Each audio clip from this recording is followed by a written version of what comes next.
Assalamualaikum warahmatullahi wabarakatuh. Perkenalkan, nama saya Lavia Nurulfa, Prodi PAI NIM 230101902662. Di sini saya akan memaparkan PPT pembelajaran sebagai salah satu tugas media pembelajaran dengan materi memahami ilmu kalam.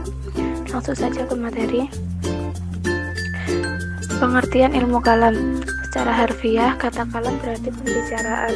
Dan di sini yang dimaksudkan pembicaraan adalah pembicaraan yang bernalar dan menggunakan logika. Maka ciri utama ilmu kalam adalah rasionalitas dan logis. Selanjutnya, secara etimologi, ilmu kalam adalah ilmu yang membicarakan bagaimana menetapkan kepercayaan keagamaan, terutama agama Islam, dengan bukti-bukti yang yakin. Secara terminologi, ilmu kalam adalah suatu ilmu yang membahas berbagai masalah ketuhanan dengan menggunakan argumentasi logika dan filsafat. Jadi di sini dapat disimpulkan bahwa ilmu kalam adalah ilmu yang membahas berbagai masalah ketuhanan dengan menggunakan dasar-dasar nakliyah maupun argumentasi rasional akliyah. Di sini argumentasi nakliyah berupa dalil-dalil Al-Quran dan hadis, sedangkan argumentasi rasional yang dimaksudkan adalah landasan pemahaman menggunakan metode berpikir filosofis. Selanjutnya, dasar pembahasan ilmu kalam. Yang pertama, dasarnya adalah Al-Quran. Terdapat dalam surat Al-Ikhlas ayat 1-4 yang membahas tentang identitas Allah. Yang kedua, Quran surat Al-Furqan ayat 59 membahas tentang Allah setelah menciptakan alam raya. Yang ketiga ada Quran surat Al-Fat ayat 10 yang membahas tentang kekuasaan Allah yang dinyatakan dengan tangan Allah. Dasar pembahasan yang kedua adalah hadis. Banyak sekali hadis di sini yang membahas tentang ilmu kalam. Ketiga adalah pemikiran manusia. Pada pertumbuhan awal pemikiran Islam, para ulama telah menggunakan rasionya untuk menjelaskan hal-hal yang berkaitan dengan ajaran Islam sebelum filsafat Yunani berpengaruh luas dalam khasanah ilmu keislaman. Yang keempat adalah insting. Secara naluriah manusia selalu ingin bertuhan. Oleh sebab itu kepercayaan adanya Tuhan telah berkembang sejak adanya manusia pertama.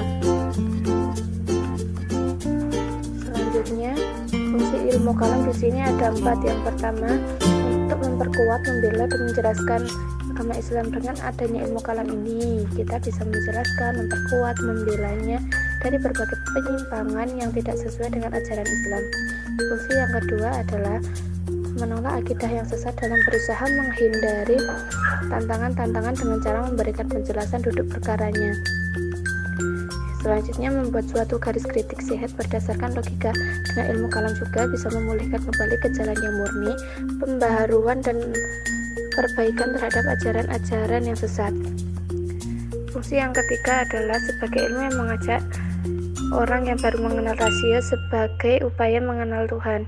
Fungsi yang keempat adalah ilmu kalam sebagai ilmu yang dapat mengokohkan dan menyelamatkan keimanan pada diri seseorang dari kesesatan.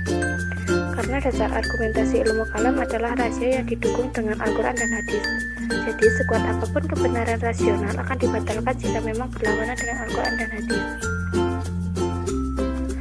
Yang selanjutnya adalah sejarah ilmu kalam. Sejarah ilmu kalam dimulai ketika Rasulullah meninggal. Jadi Rasulullah selama di Makkah mempunyai fungsi kepala agama. Setelah hijrah ke Madinah, posisinya bertambah menjadi kepala pemerintah.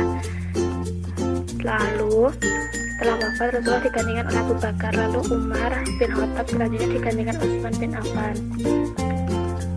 Nah, pada peristiwa terbunuhnya Utsman bin Affan, antar golongan umat itu saling mengkafirkan dan menganggap golongan mereka itu paling benar. Nah, setelah itu terjadilah perang Jamal dan perang Siffin yang diakhiri peristiwa tahkim.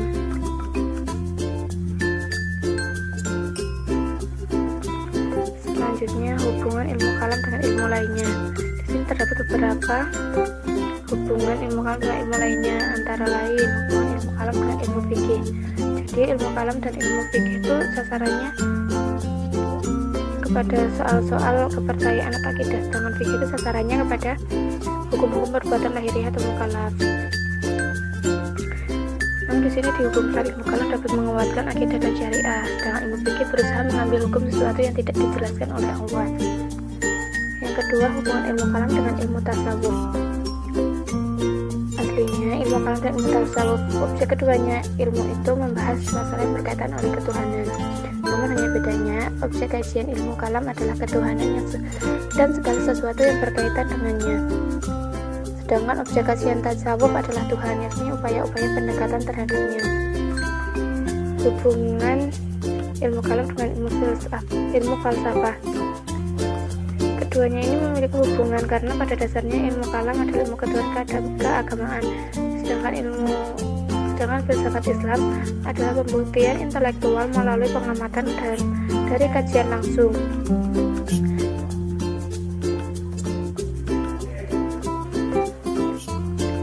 Peranan ilmu kalam dalam kehidupan. Di sini ada dua peranan.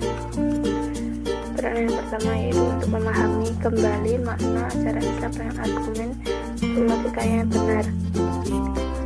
Maksudnya Al-Quran mengajak manusia memecahkan suatu problema dengan cara yang pasti berdasarkan dalil-dalil pikiran dan intuisional yang masuk akal dan diterima jiwa.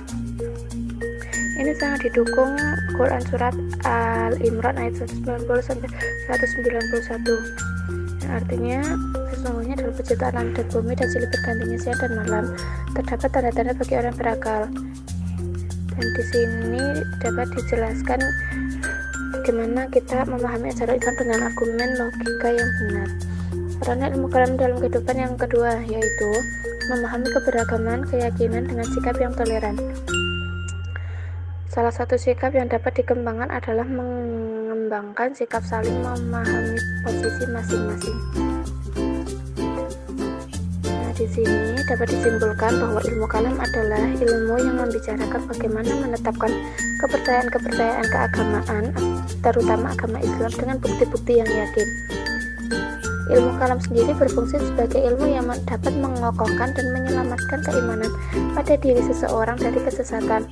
Cara munculnya ilmu kalam adalah ketika Rasulullah meninggal dunia dan peristiwa terbunuhnya Utsman bin Affan, di mana antara golongan yang satu dengan yang lain saling mengkafirkan dan menganggap golongannya yang paling benar, terutama setelah terjadinya perang Jamal dan perang Siffin yang diakhiri peristiwa tahkim. Mungkin itu materi yang dapat saya sampaikan, kurang lebihnya mohon maaf. Tugas ini guna memenuhi salah satu mata kuliah media pembelajaran yang dibimbing oleh Bapak Guntur Cahyono.